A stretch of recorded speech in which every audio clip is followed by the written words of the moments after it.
ажлын стрессээс тайл гаргаа болохгүй бас архинд дурлж амьдралаа өрсөн ийм гашуун туршлага байгаа. Тийм учраас би одоо архины эсрэг хөдөлгөөнд бол маш тууштай оролцдог.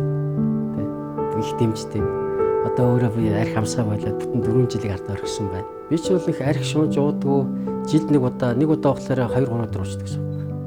Сүүлдээ тэр нь 6 сар болоод тэгээ сүүлдээ тэр нь 3 сар болоод тэгэл нэг амар ажиллаж байгаа л стрессээ гарах гал архи уучдаг. Тэгсээр байгаа л өрөнгөд хүн өөрөө мэдгүй живчтэй шүү дээ. Тэгэл их дуртай болчдөг, архи дуртай болчдөг.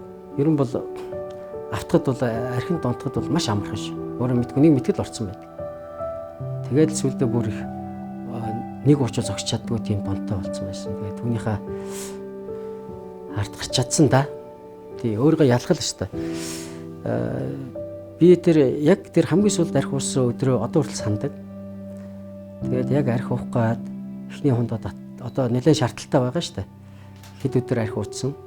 Тэгээд сүүлийн хондгоо уух гээд сууж байхдаа үгүй ерөн энэ архинд ингээд уусаар гад би өгчих юм бол миний энэ удамшлын ген дотор өөрийгөө ялдгүй ген миний хүүхдүүдэд очих юм шүү дээ. Очсон байгаа юм шүү дээ.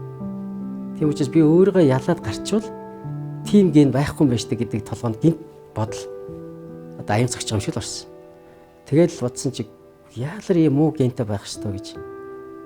Тэгэл бойрсон тэгэл архи угаа. Өөрийгөө ялах нэг ямар нэг том шалтгаан олох ёстой юм байл л дээ. Тэр нь бол дандаа л хайртай усуд буюу өөрийн 3 охиноо л бодох шүү дээ. Тэр үед бол одоо 3 охиноо бодоод тэр 3-т маань ийм уу ген дамжих ёстой гэж л бодсон. Өөрийгөө ялж чадахгүй нэг чинь өөрийгөө ялдаггүй ген л явж гин гэсэн үг шүү дээ.